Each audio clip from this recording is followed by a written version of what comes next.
There were lots of children in refugee camps, lots of orphanages. In the Second World War, the line of battle, no civilians were near that line. Where was the rear of the line in Vietnam? You never knew.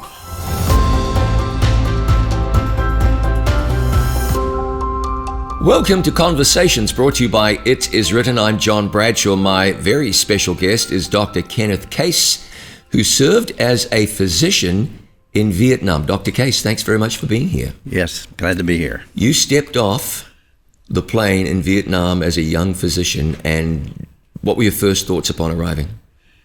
As the door opened and the warm breeze came in, my first reaction was, this country stinks. And it did? And it did. What did it stink of? Sewer. Oh. And waste, Yeah. garbage piled in the streets. And was that prominent? Was that prevalent? Absolutely. Yeah, everywhere you went. Everywhere we went. Okay, so when you found out that you were going to Vietnam, now let me just add this before I go any further.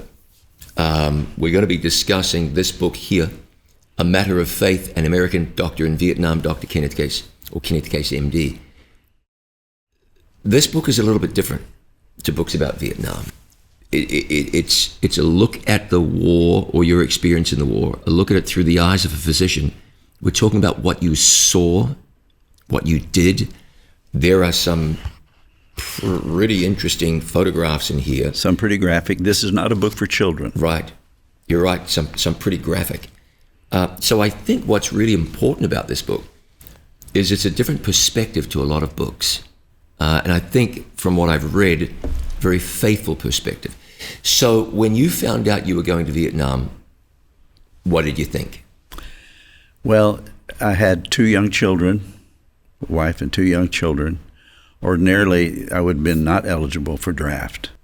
Why were you? Because I was an MD. Yeah, okay. And all of the young MDs coming out of residency training were called to service. And we jokingly said at that time you could be blind in one eye and have a peg leg. If you had an MD at the end of your name, you were eligible. Yeah. Right? Yeah. But you went into the service as a captain. That was because of my level of training. If I had been a neurosurgeon, I might have gone in as a colonel. Oh, yeah, okay. So that your rank in the service was determined by your level of training. And at that level of training, when I went to Vietnam, I probably would have been designated as a general medical officer and probably would have been assigned to a battalion aid station, which was front line in front of MASH, Yep. triaging boys off the battlefield to go to what hospital and try to save their life to get there. So that's what I was looking forward to when I boarded a plane in Nashville. Okay, so we're talking just a second about what you ended up walking into. One wife, two little kids, and what might have been a one-way ticket to Vietnam. Correct. So what swirls through the mind of a young man with a young family facing that? Well, it was raining the day we departed in Nashville, and of course our eyes were raining. Yeah, no doubt. And with a number of things that by faith the Lord led me through miraculous times there. One of the first miracles when I boarded the aircraft, the seat next to me was occupied by someone I'd known all my life. No kidding. His name was Ben Parrish. Which is funny because I knew Ben Parrish. Yes. Yeah. And he was an executive in a Bible company. And I had known him since boyhood. Had a beautiful singing voice. Yes, he was. So we were able to sit beside each other, talk about some Bible verses and how his life had been changed unexpectedly by events which he didn't expect to have at all, experiences which he didn't expect to have at all, and how that had blessed him. So he prayed and read the Bible, and he got off in Dallas. So you were heading to Vietnam. You sit on a plane, and sitting next to you is your lifelong friend, Ben Yes. Parrish. Wow. Was that an accident? It I cannot don't have think been. so. No way in the world. No way. That was providential. That was providential. A long list of providences and what I called guardian angel experiences that I had looking forward. You know, just the other day, I did an Every Word devotional and spoke about Vietnam I was actually talking about the memorial in D.C., but I mentioned, and I wish I had those numbers on the top of my head right now, something like, it might be more than this, 1,500 men died on their first day in Vietnam. I don't know that statistic, but I wouldn't be surprised. Yeah, it's a lot. It's a lot. I just read the number. Almost an equal number, but slightly fewer, died on their last day in Vietnam. Now, someone said, well, everyone who died, it was their last day in Vietnam, but that's not the last day. Scheduled for R&R, that's or right. Scheduled to go home. That's right. Mm-hmm. Scheduled to be their last day. An incredible amount of 18-year-olds, tens of thousands of 18-year-olds died. You were going to Vietnam where people died. That was hanging over your head, must have been like a Damocles sword, that you knew you could die. Did you? How much hope did you hold out for getting home? How certain were you that you were getting home? Or talk to me about. I've never had that experience. What's it like? Well, it's a bit of anger to start with. Why did the Lord allow this? That's interesting. But I had a lot of time to reflect and pray across that long trip across the Pacific. And as things began to unfold in Vietnam, it became obvious that, first of all, I was going to have a very special assignment in Vietnam. What was that? I was the chief health officer for the 29th Civil Affairs Company in Da Nang. And the story of how I got that is directly related to the fact that I graduated from Loma Linda University. Oh, tell me more about that.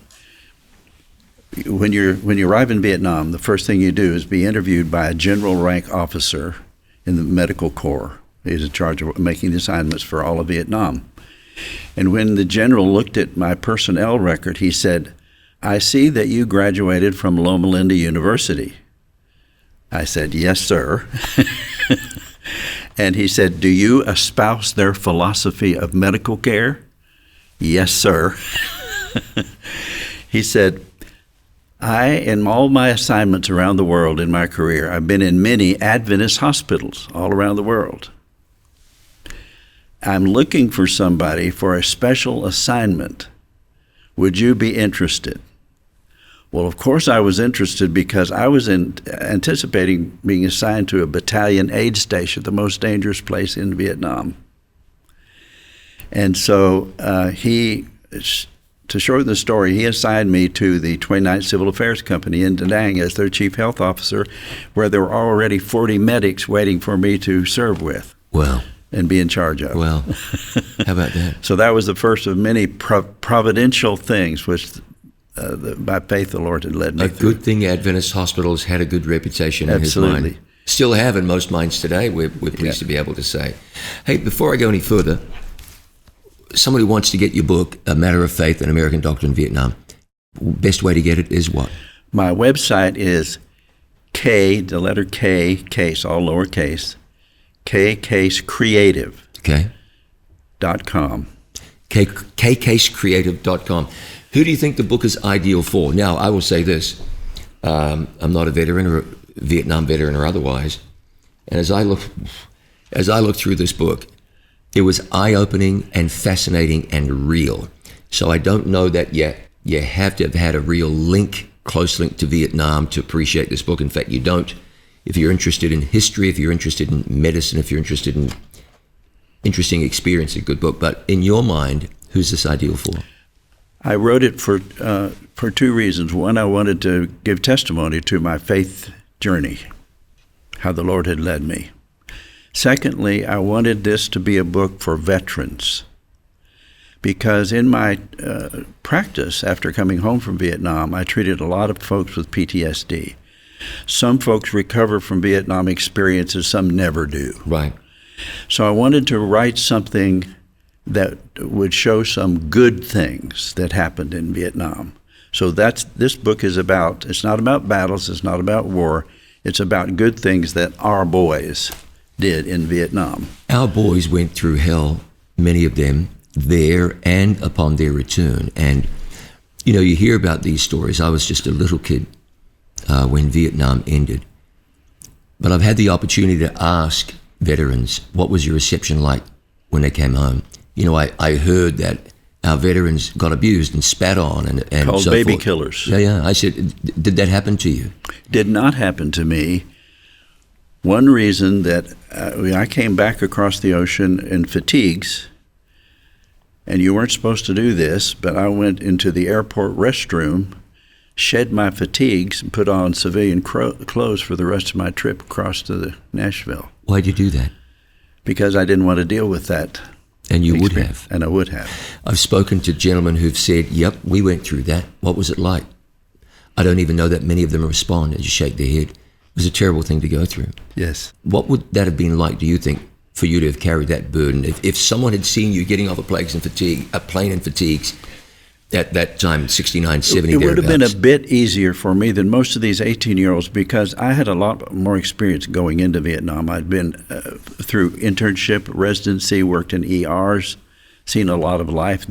And I was 28 years old. So I feel like if someone had done that, I would have been able to talk to them about it, and say, I'm sorry you feel that way, et cetera, but many of them could not react. They just felt anger. Right. And they felt that anger for many years. Yeah, and some of them still feel that anger. Some of them still do. They feel they've been abandoned and so on. And in many cases, that's absolutely right. If one wanted to get political, it wouldn't take very long for people to find fault with America's role in Vietnam from a political point of view, and it was a quagmire, and it was a meat grinder, and so forth. Your book doesn't focus on that, and I'm glad it does not, because others have talked about that ad infinitum. Absolutely. You got to this place, it smelled bad, and you realized, I got to settle in here for the long haul. You were posted to Da Nang, a coastal city 3/4 of the way from the south to the north, maybe a little more than that. I looked at it on a map just recently. And you had to get settled in. Talk to me about that settling in it and what you found and what getting to work was like. Well, getting off the airplane in Da Nang was another eye-opener. Saigon is pretty modern, but then a flight to Da Nang, I was on an Army aircraft, whatever flight I could get, and then picked up by my folks who were going to be my teammates in the 29th Civil Affairs Company, picked me up on the Jeep ride to our headquarters, which was in 3rd Marine Amphibious Force Headquarters. The Marines were in charge of ICOR, the 5 northern provinces of Vietnam, and our headquarters was in their same compound, so very secure, supposedly. But all along the way, we were greeted by roadside latrines, for instance. Right. The public restroom is simply an open field, and the field was littered with paper, and the smell was horrific. And then the next thing was refugee camps, where there were houses built out of pieces of tin, all sorts of wells that were surrounded by open sewage. Then they were getting drinking water out of wells. So all of this had an odor. Then when we approached 3rd Marine Amphibious Force Headquarters in Camp Horn, when we went through the gates, it was spit and polish. The Marines are very fastidious about their compounds. And we had a nice basic officer's quarters, had my own room. We had hot, cold running water. We had a mess hall. So an extreme contrast between. Oh, yeah. And I also arrived there as a vegetarian, which became immediately impossible, and I had to learn to eat meat, which I lost in the process. I lost 30 pounds the first few weeks. Wow. But there was nothing else to eat. Nothing else to eat? There were no vegetables? Right. And then later on in our work, we ate out in the villages, and you never knew what you were eating there. One of the common things that, and I have a picture of this in my book, where they're getting ready for lunch, and what was on lunch menu that day? Dog. Dog. Yeah. So I'm sure I've eaten that. And who knows what else. Many times I never knew what I was eating. I have a friend eating out in the villages. I have a friend who would do business in, there's no need naming the country, and he said it got to the place that you just didn't know what you were eating. Correct. That has to be really difficult. For a vegetarian, it was. Oh, man, I can imagine. I've eaten some things in my time, never dog. Yeah, that's a tough one. So when you were interacting with our own servicemen and servicewomen, for that matter, What were they going through? What did you notice? You get there and you'd heard of Vietnam, you'd read about Vietnam, you'd seen pictures and television footage of Vietnam. When you got there, in what ways was it different to what you imagined? Well, just the first thing was I had a roommate who was an attorney. Oh. A civil affairs company is composed of all sorts of people that are in the country to help build up the country. There were agriculture PhDs in our company and that sort of things. They had some medics, but I was the first doctor that they had, first MD. But my roommate, for instance, I was not afraid of dying. I didn't want to, right. But I knew that the next thing I expected to see was the Lord's face. And my roommate, I don't know how he survived, because I would wake up in the middle of the night to go to the bathroom, and he'd be sitting on the side of his bed with his steel pot and his flak jacket on and smoking cigarettes, and had not slept an hour all night because there were bombs in the area that he could hear, whatever. And in fact, at one point, we had a rocket that landed right in our compound. And that I thought the end of our building was on fire. And so I jumped up in my skivvies. I managed to get one flip-flop on, not the other one, and run to the shelter that was beside our basic officers' quarter. It was half in the ground, half out. But it was safer, surrounded by sandbags, and I sat there all night. And the next morning, when I got up, got dressed, and went to see what damage had been in our compound, there was a crater right in front of my office. That had it been 10 yards north of that, it would have destroyed my office. Instead, the office would look like a mixmaster had stirred it up, but it was not hit directly. So there was no safe place. The Viet Cong would lob rockets into, they couldn't aim them very well, but 3rd Marine Amphibious Force headquarters was as safe as it got. I mean, they were surrounded by platoons of Marines, as far as land approach, but no safe place. So as safe as it got was not safe? No. How do you internalize that? How do you settle into that? You'd come from, you're a Tennessee boy, and I mean, to all intents and purposes, you'd never been unsafe in your life. Correct. Really. And now you're in a place where there is no safe moment. How does that impact your psyche? You learn very quickly that you either depend on God or you sit up all night smoking cigarettes and wearing your flak jacket. I mean, there's really not much in between. And I made a decision that the Lord knew I was there, and if He wanted to protect me, to do whatever He had in mind for me to do in Vietnam. And that's what I decided. He must have had something for me to do, because it was miraculous that I was there in that position to begin with. So Vietnam was what you expected, or different? I don't know what a person going there from Tennessee expects. But. Well, at first it was not what I expected in the Marines. The Marines compound was very much no different than home, really. Okay. I mean, except that you were in an army barracks, and then you ate in a cafeteria. But then when we got out into doing our work out in the village and districts, very different. Could anything really have prepared you for that? No. The way people lived, a lot of our work was in refugee camps, where people had been herded into refugee camps quickly because there was battles in an area. They would put them all on a helicopter or big deuce-and-a-half trucks, bring them to a safe area, and they would build houses out of scraps of tin, cardboard. These were refugees from where? From villages around. So just from within Vietnam. They weren't crossing borders necessarily. No, these were refugees in country. They were displaced people. Displaced people. Yeah. Right. Okay. And there was. I have a photograph of a child, for instance, that's crying. He's about 4 or 5 years old, walking around, crying. And you didn't see children cry very much in Vietnam. No. They just got used to what they had to deal with, and many of them ran around. The boys ran around in little gangs, and having a good time sometimes. But this little child was alone, and through my interpreter, I found that he was looking for his parents. They'd gotten separated in the transit. We never did find his parents. So his only hope was to be taken in by another family or go to one of the many orphanages, which are many of them in Vietnam. So what were the Vietnamese people that you interacted with like? Now, I want to preface this by saying this. I'm not asking you to tell us what Vietnamese people are like. There's no way you can summarize an entire nation of people. And different Vietnamese people in different places were having different experiences. But the people you interacted with, describe them for me. The people that I interacted, a lot of them were healthcare people, Vietnamese nurses, very compassionate, very caring. The ordinary people were just surviving, just doing whatever they needed to survive, scrounging in garbage dumps.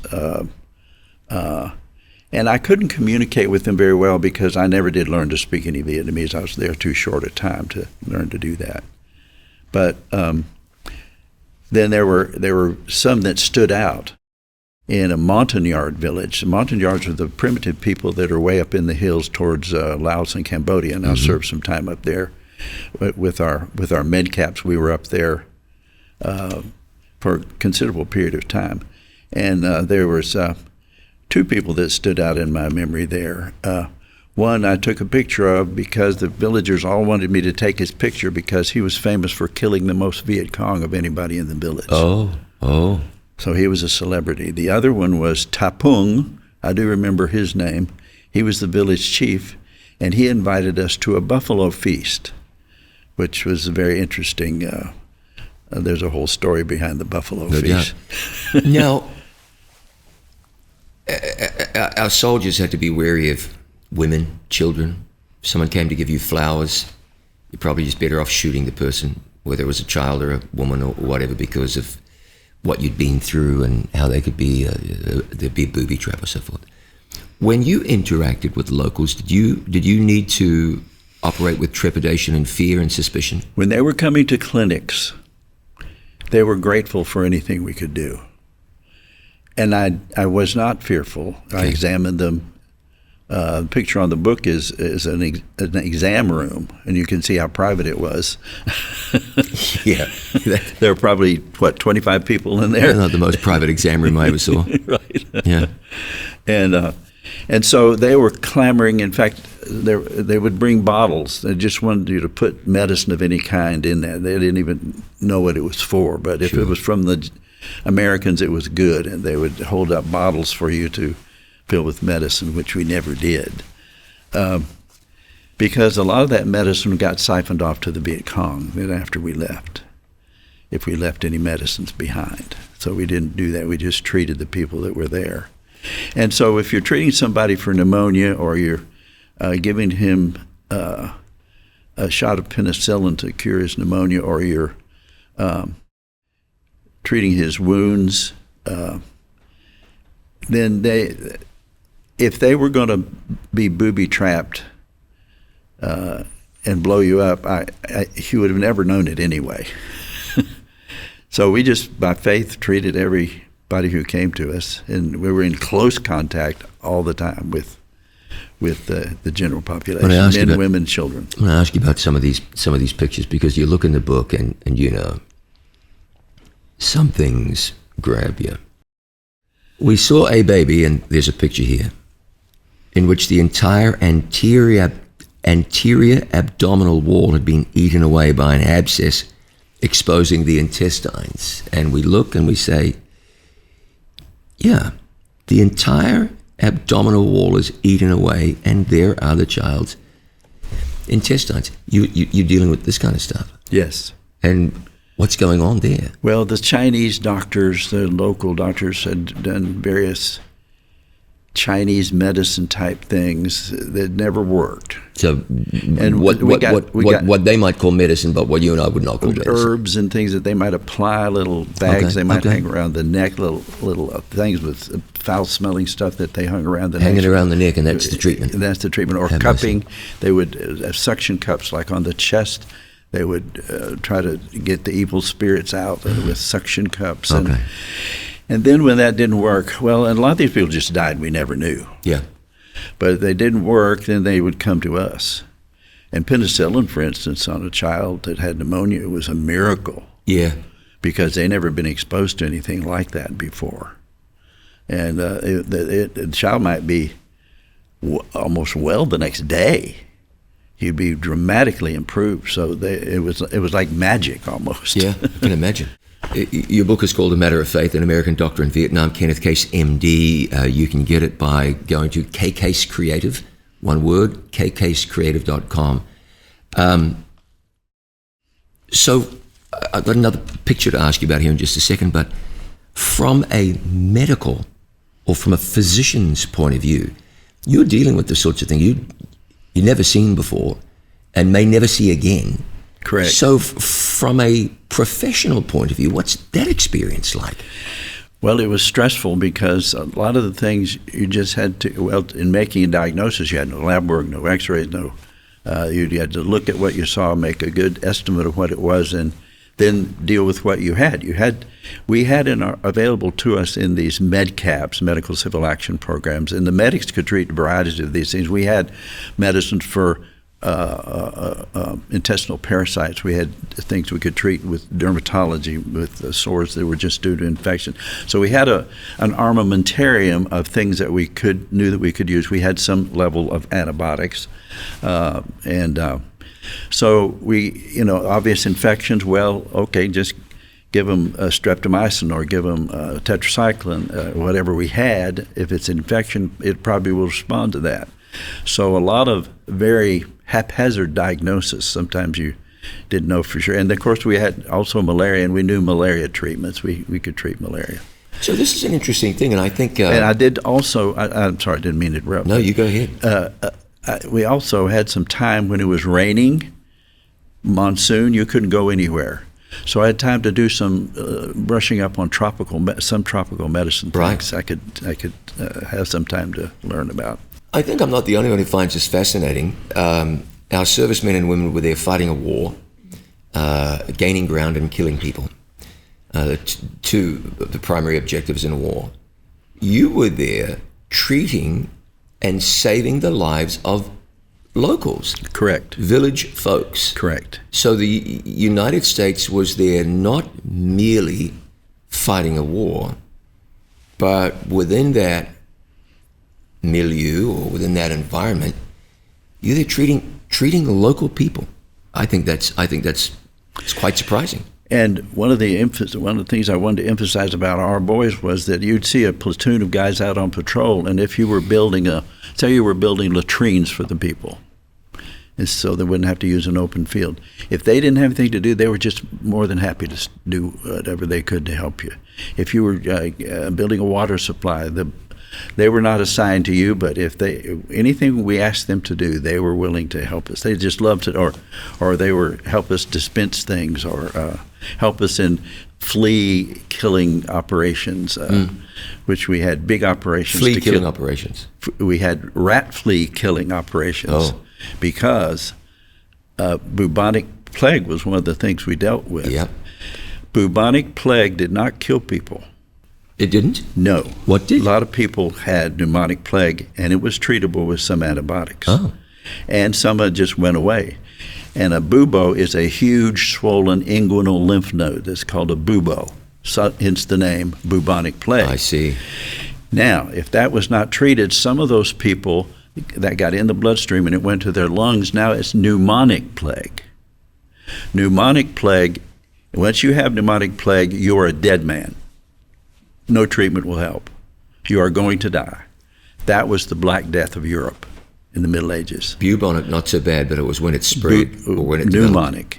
It became pneumonic. Pneumonic plague, and that we had great epidemics. So, first we tried killing rats because rats, the vector where the disease lives, and transmitted by the fleas to the people. In a refugee camp, of course, you can imagine how many rats were. Rats were also a source of protein, by the way. Oh, ouch.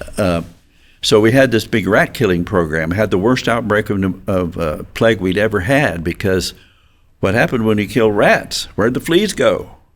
Oh, they're going to find another place. They go to the people. Yeah, they do. So we had a terrible outbreak. So we quit killing rats and had giant flea killing operations.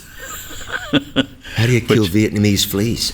Insecticide, fumigating. Yeah, okay. Just. And you had that. Yeah, we had things like that. The government actually supplied that. They had programs that were designed to do it, and our boys would help with that. So there you are, a young physician from Tennessee, and 3 weeks later you're dealing with bubonic plague. Have mercy. What a change. Cholera. Cholera as well. Cholera as well. How was cholera spread? Well, you talked about all the open sewage and so forth. It's a fecal oral route, human waste.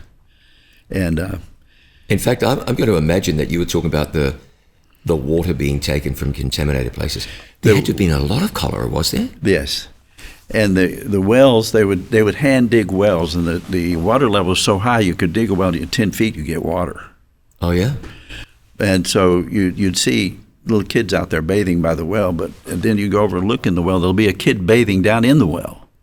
Oh, yeah. And then they were drinking that water. Yeah. And then around the well would be a ditch, and there would be open sewer in that ditch, and it would be running down the. So you would want to educate people. Correct. We tried a lot in our med caps, where we had a lot of people together while they're waiting. We tried to do some of that. Was that effective, the education? Yes, I think so. Oh, I think it helped. I think they understood that. Yeah. We had Vietnamese-speaking people who could do that for us while they were waiting. I want to ask you about the American GIs that you met.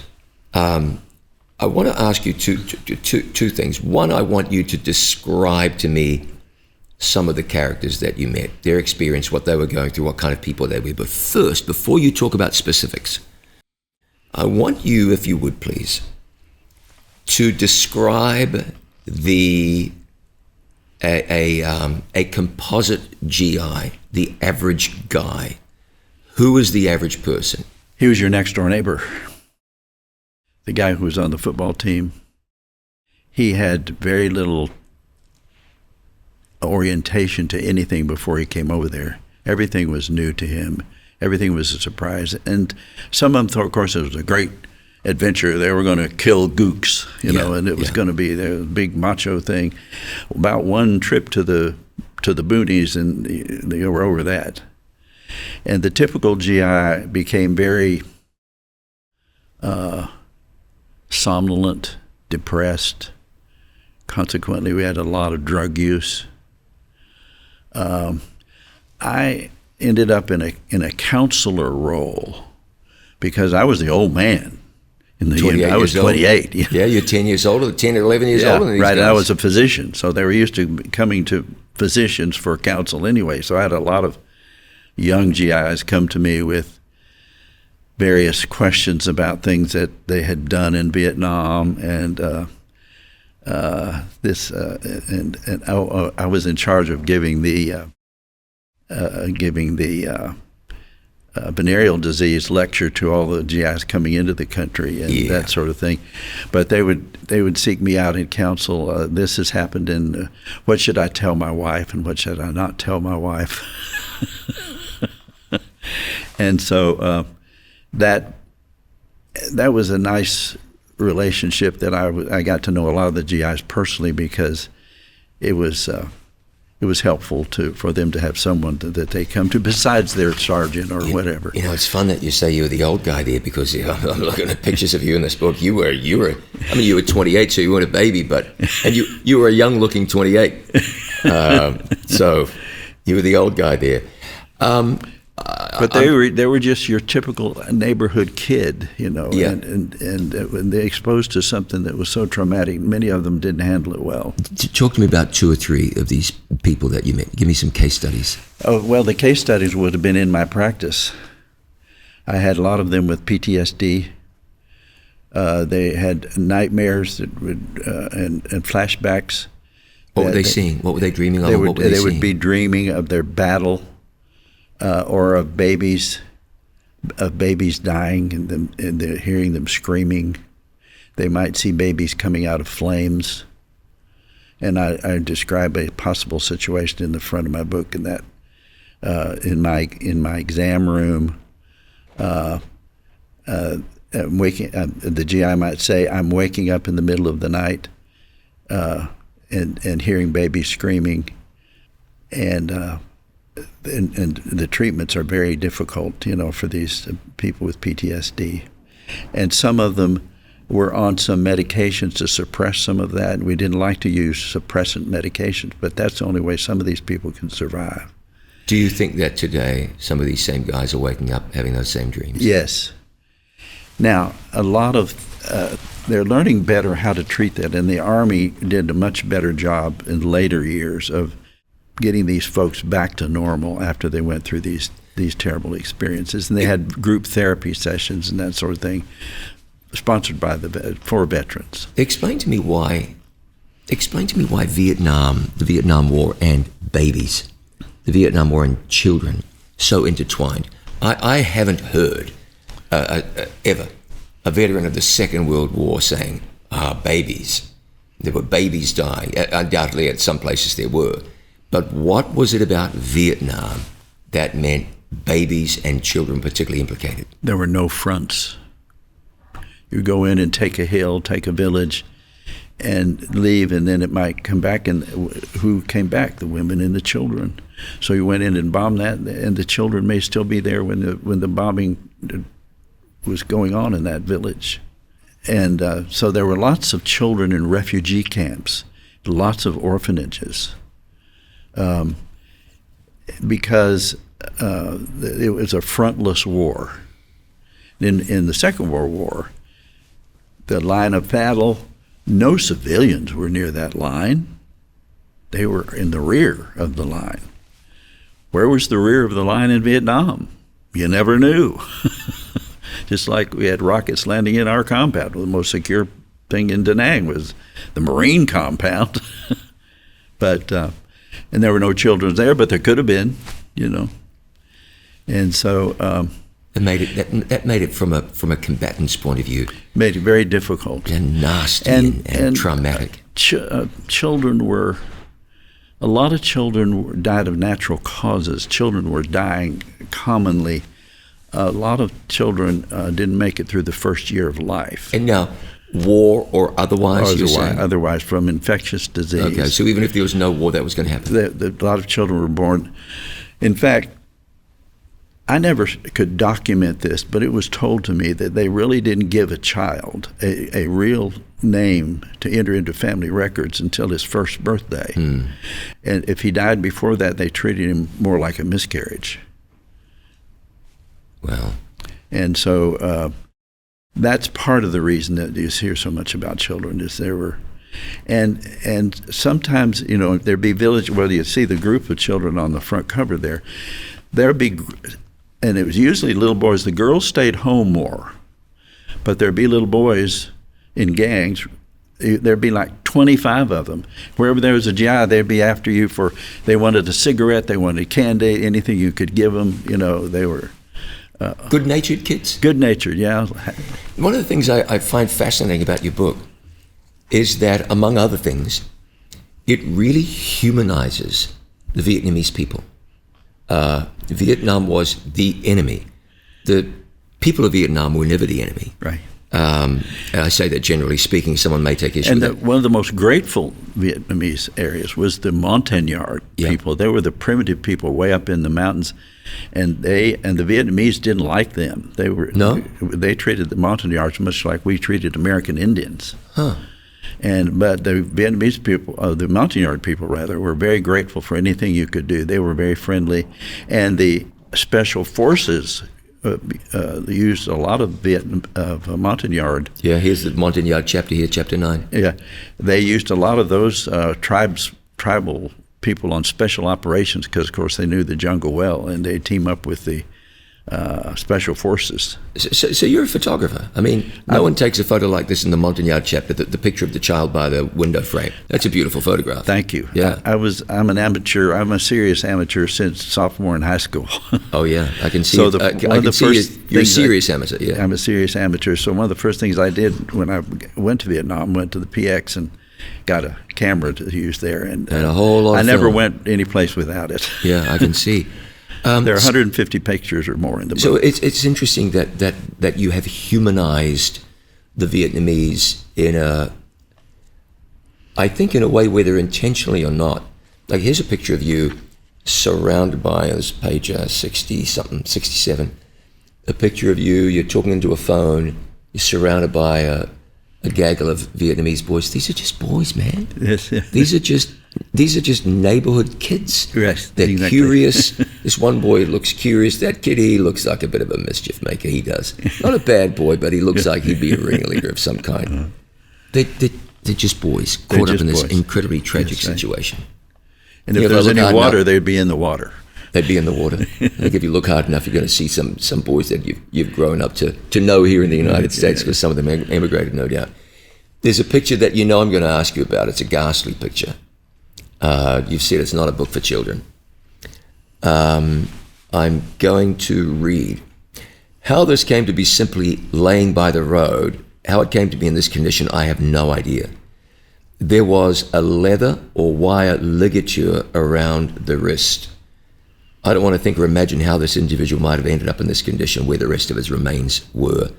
I'll back up and then I'll go forward again, because you say, I saw an object that haunted my nightmares, one of those things you wish you could unsee. We came across what appeared to be a piece of meat by the side of the road. On closer inspection, it was determined to be an arm, which obviously an arm. You see a hand here, upper shoulder, and approximately 1/4 of the chest wall. Human remains. And then at the end of that next paragraph, you say, war is hell. What is this? I mean, I just read what it is. The book shows you what it is, but what is it? How'd it get there? Yeah, it's part of a body, an arm, a shoulder, and part of the abdominal wall. Just a bit. You mentioned a ligature, so there's something still tied around the wrist. What happened? I have no idea. Yeah, but you were in Vietnam, so you've got some idea. You must have some idea. Well, it could be a post-mortem. After the person died, the body was somehow mutilated, and or animals dug it up. Was it likely an American? More than likely not. Okay, so more than likely not. Because the Americans, we didn't leave bodies on the right. We put them in body bags. Yeah. And they went to official Army ways of identifying and of burial. So if this was buried, it probably was buried in the ground. It probably was buried by Viet. But this looks like a right hand. There's something tied around the wrist, indicating that this person may have met with foul play. Torture. It could have been somebody who was tortured. There's just no way of knowing that. But so my point of bringing this up, would do horrible things to people, and that was, I guess, my worst fear. I didn't fear dying so much as being captured. Oh, is that so? Was that a possibility? I mean, okay, yes. It was a possibility, but was it a possibility? Yes. How? Why? How? We were out there. We were out there in the midst of them all the time. Yeah. And when you were doing a clinic, we might have had a few Vietnamese soldiers as supposedly guards, 2 or 3 men with rifles. But if the Viet Cong had wanted to grab you, they could have. Why would they grab you?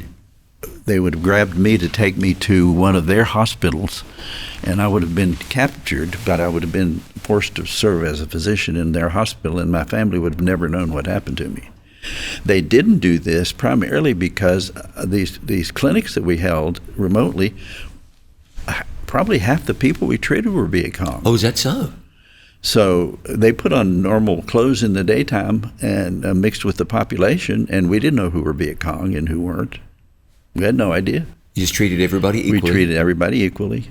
And so they never bothered us. Now, one time when we were on a med cap on an island, we had to land in the helicopter area to land on this island. And then you've done this before, but explain MedCap again. MedCap is Medical Civil Action Program. Okay. It's an outdoor clinic, basically. Okay. We're treating what the medics could treat. Yep. So and then we would refer people. If we couldn't treat it there, like a cleft palate, we would refer that to an Army hospital, and they would, in their spare time, they would fix some of these cleft palates. Wow. So there are various things we could refer to Vietnamese hospitals or even to American hospitals. Okay, you were on a helicopter on an island. On an island, and we had to march across the island to a fishing village where we had the MedCap. And then the village chief said, we had to leave before sundown. So we had to go back to our heliport landing area on the other side of the island.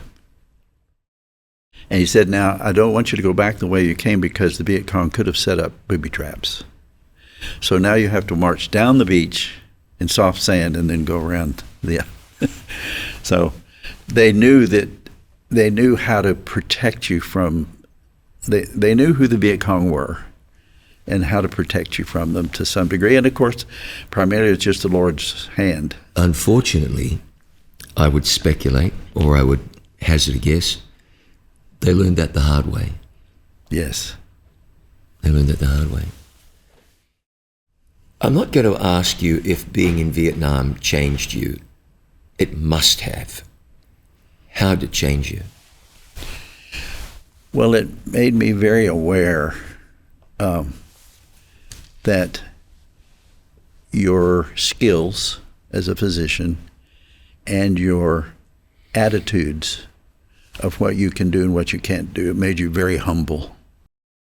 Of course, by the time you finish an internship and residency, you're pretty humble anyway. Yeah. Your professors see to that, so you don't have any.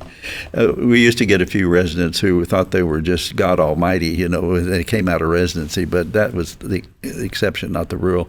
But this emphasized that when you could do so much, but then beyond that, it was in the Lord's hands. And whether your patients survived or not, you really weren't in charge of that. That's interesting and good to know. And so it helped you to be humble. The other thing that I came away with was that there were huge amounts of people that could have been better treated had there been better organizations and processes in place to organize that better and to equip it better. And so when I got back to the United States, I went through a process of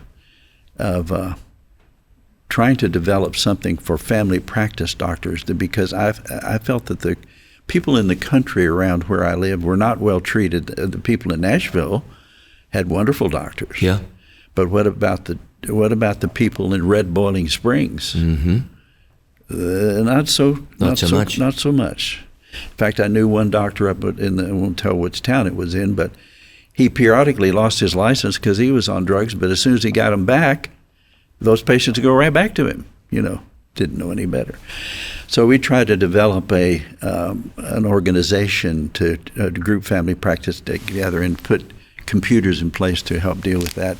That didn't come to fruition because the insurance companies, the big hospital chains, didn't want to help us with that, so it didn't really come to fruition. But it made me try to do that, and in doing that, I got myself in a position where I lost a lot of money, and then I went back to treating one-on-one, which is what I knew to do.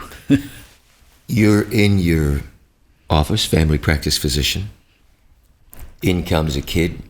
He's the same age as that boy. How often did your mind go back to Vietnam? And now you're looking at a child who is living in a nuclear home, going to a good school. He has great nutrition. He may have an earache or something or other. And you have a flashback. How often did that happen? Not very often. I love pediatrics in family practice. I delivered babies, so I had a lot of them right from birth, and loved that part of. I didn't like hospital pediatrics because there you had the leukemia patients who were dying and that sort of thing. It was very heart-wrenching. But I had a lot of little guys who would sit on my knee while I was examining them, and et cetera, so I had a good relationship. The things I thought about Vietnam, I did see sometimes, I wish I'd have had this available to do such and such, or I wish wouldn't have been nice to do this in Vietnam, a certain procedure. We had a kid one day come in with fever, and everybody was puzzled a little bit over the fever, and his diagnosis had not been clear. And they said, and I was in a group practice, said, "Can you go and look at this kid and see what you think?" I said, "He's got malaria." He did. So they were amazed that I was made that diagnosis, but that was not a new diagnosis for me. It was very unusual for Spartanburg, South Carolina. What was the kid in Spartanburg, South Carolina doing? I don't remember where he had been somewhere. Oh, he'd been somewhere. Yeah, he'd been out of the country, yeah. How fascinating that no one had a clue and you were able to do that by sight. What did Vietnam do for your faith in God? Absolutely cemented it. You know, it's interesting because for many people it did the exact opposite. Yes. So tell me about that and tell me why. Well, as I mentioned before, I was angry going in. I thought, why would the Lord allow me to do this? But there were just so many episodes in which I could have easily been killed. I came in one time we were at Hue, which is the old capital of Vietnam, and you went out. You flew over the ocean, and then flew down to Da Nang, and then flew back in. Because if you flew, and the planes I was flying on were Air America, run at night by the CIA. I don't know where else they were going, but they'd just take me wherever I wanted to go. They were going somewhere. And so you didn't fly over the land because you were susceptible to sniper fire. So as we flew back into Da Nang, it was low clouds, and so we were above the clouds. And all at once there was this tremendous boom. And this little light plane, this is like a 2-passenger plane, it would lifted thousands of feet right straight up in the air like an elevator. Well, I thought, this is it. And indeed, we began to be in a steep dive. And then boom, again, and we were lifted. Well, this time when we started coming back down, the pilot was rummaging. I was sitting in the co-pilot seat, so I could see everything really well. He was rummaging under his seat for something. And I thought, well, he's looking for some emergency equipment, and all the things start going through your mind, how much you loved your wife and your kids, and you hope when you crash, you die immediately, not suffer, etc. So he comes out from under the seat with a movie camera. He knew what was going, and then we pierced the clouds. He knew what was going on. I had no idea. The main ammo dump at Da Nang had been infiltrated by what they called a sapper with a satchel charge, and the whole Da Nang ammo dump was cooking off with giant bombs, like 1,000-pound bombs exploding. And when those bombs exploded, the concussion just lifted any light plane, just lifted it right straight up. The pilot grabbed the movie camera. He grabbed the movie camera, and we kept flying. And then he didn't land immediately. And we had to land right by this. The airport was right next to the ammo dump. And so he's flying around with a movie camera in one hand and piloting the aircraft with the other hand, and through the bombs bursting in air. Yes. And we finally did come in and land next to that. And one of the worst things about that was that when those huge bombs went off, it blew out small ordnance out of the ammo dump without exploding them. So there were hand grenades and things raining on villages around. Oh, have mercy. And we had many a child killed by picking up a hand grenade and pulling the pin and exploding him, killing him. But so, experiences like that, I mean, we could have been killed by any one of those things falling out of the air through our airplane, What favorite is the wrong word, but I'm going to ask you then. What's your favorite part of the book? What's a part of the book that gives you the most satisfaction, or that if you were to sit down and read and reminisce, you would enjoy the most? I guess the guardian angel experiences. In fact, I'm in the process of rewriting this book. Oh yes, for children. But it's going to be what the angel saw. It's going to be a guardian angel book. Yes. Share an angel experience with me. Go ahead. Well, another one was another aircraft. I was in Nha Trang, and I was going to fly back to Da Nang on a Vietnamese owned aircraft, an old DC-3, 2 big, huge Rolls-Royce engines, ancient, by a Vietnamese pilot.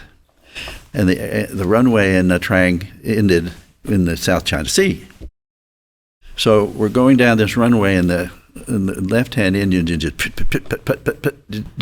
it hit about every third time. I thought, well, he's fixed to abort the flight, and we'll turn around and fix this engine. Oh no!